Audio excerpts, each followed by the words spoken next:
ముందు ఇంటికి రాగానే భర్త చేయాల్సిన పని ఏమిటంటే ఆఫీసు నుంచి ఇంటికి రాగానే భార్య ఉద్యోగం చేస్తున్నా సరే చెయ్యకపోయినా సరే బాగున్నావా, ఆరోగ్యం అది బాగుందా, మధ్యాహ్నం తిన్నావా, ఏ సరిగ్గా తినావు, ఆవిడ తిన్నా సరే అడగాలి. అది లెక్క. ముందు పలకరింపు. ఇక్కడ ఆఫీసులో మన గొప్పలు చెప్పుకోవడం కాదు. ఇక్కడ మనస్సుకైన బాధ కూడా ఒక్కోసారి చెప్పరు.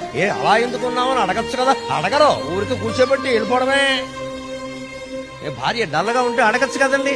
అలా ఉన్నామని అడగచ్చు. అడగాలని అనుకుంటుంది భార్య. కొడుకు అడగాలని అనుకోదు, తండ్రి అడగాలని అనుకోదు, తల్లి అడగాలని అనుకోదు, భర్త అడగాలని అనుకుంటుంది. భార్య దుఃఖాన్ని గమనించి భర్త అడగాలి. అది రాగానే భార్య పరిశీలనగా చూడాలి. ఏదైనా వణుకుతున్నట్టో బాధపడుతున్నట్టో నడకలో తేడా ఏమైంది ఏమైంది ఏమైంది అని మాట్లాడాలి. అక్కడ తండ్రి అవతారం ఎత్తాలమ్మా భర్త, భర్త కాదు తండ్రి అవతారం ఎత్తాలి. ఓ తండ్రి కూతుర్ని పలకరించినట్టే పలకరించాలి. వాడు పొంగిపోతారు. వెంటనే ఆయనకి ఏమిటో నా మీద ఎంత ప్రేమ, అలా పట్టించుకుంటారా అని అడుగుతారు. పరమానందంగా ఉంటుంది.